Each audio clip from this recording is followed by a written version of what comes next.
বলেন? রব্বুল আলামিন বলে আমল ভাঙার কারণ দুইটি। কয়টি?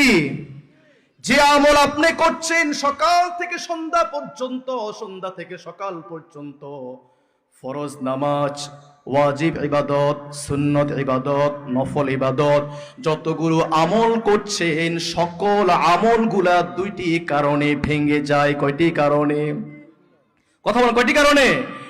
এক নাম্বার কারণ জানতে ইচ্ছা করে কিনা?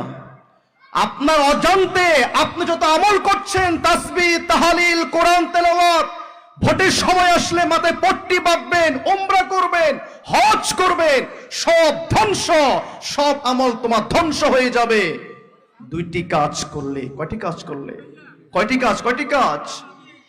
এক নাম্বার কাজ, রব্বুল আলামিন বলেন কুরআনুল কারীমের ভিতরে 49 নম্বর সূরা 2 নম্বর আয়াত, সূরাতুল হুজরাত, রব্বুল আলামিন বলেন ইয়া আইয়ুহাল্লাযীনা আমানু লা তারফাউ আসওয়াতাকুম ফাওকা সাওতিন নাবিয়্যি ওয়া লা তাজহারু লাহু বিল কওলি কাজাহরি বা'দিকুম লিবা'দিন আন তাহাবাতা আমালুকুম। আল্লাহু আকবার বলেন, যেই সকল মানুষেরা নবীর উপরে কথা উঁচু করবে, নবীর কোন মাহফিল, নবীর কোন মজবার ভিতরে নবীকে নিয়ে আলোচনা হচ্ছে, ওই আলোচনা নবীর কথা না শুনে, নবীর হাদিস না শুনে, নবীর উপরে যে ব্যক্তি কথা বাড়িয়ে বলবে, ওই ব্যক্তির আমল ধ্বংস করে দিবেন তিনি কে?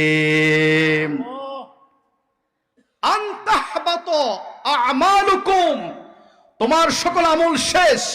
কি কারণে? নবীর সাথে বেয়াদবি করার কারণে, নবীর শান, মান, ইজ্জত নিয়ে বেয়াদবি করার কারণে।